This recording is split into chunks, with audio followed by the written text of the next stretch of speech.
So we're told that n is an even negative integer.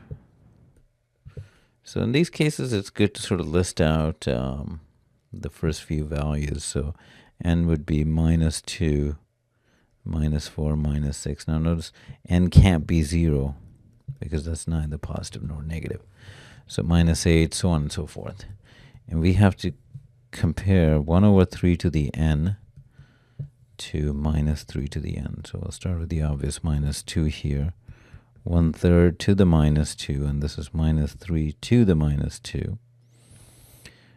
Now this is, well, I'll start with this one. So this is 1/3 is 3 to the -1 to the -2. So this is going to become 3 squared because we'll multiply the exponents, we get 2. So that's 3 squared.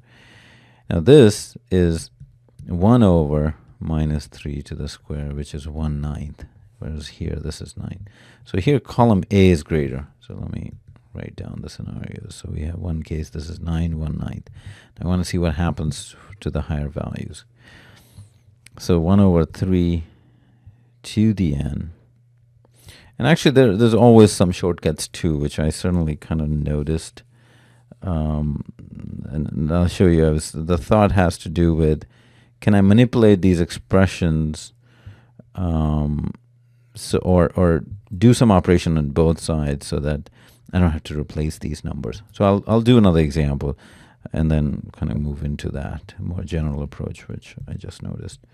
So here, this is 3 to the -1, 2 -4,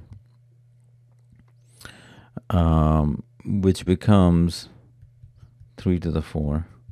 And then this would be 1/-3 to the 4, which is same as 1/3 to the 4. And clearly here, A is going to be bigger. 3 to the 4 is 81, 1/81. And I think this pattern will continue. Now, how do we kind of show that in the most general case without having to use numbers? We have 1/3 to the n and -3 to the n. Now here,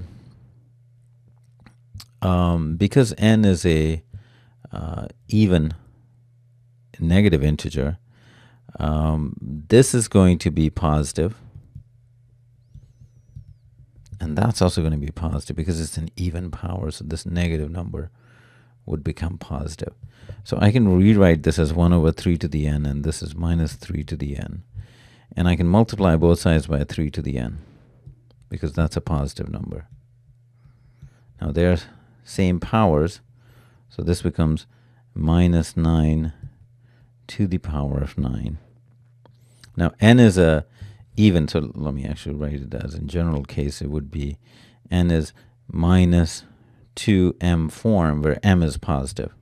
Because if you notice, if m is 1, this is -2, -4. So I'm actually going to replace it with -2m. And so this becomes 1/-9 to the 2m. And now I can do just the -9 square, which would be 1/81 to the m. So we're really comparing quantity A, which is 1. Quantity B is 1/81 to the m.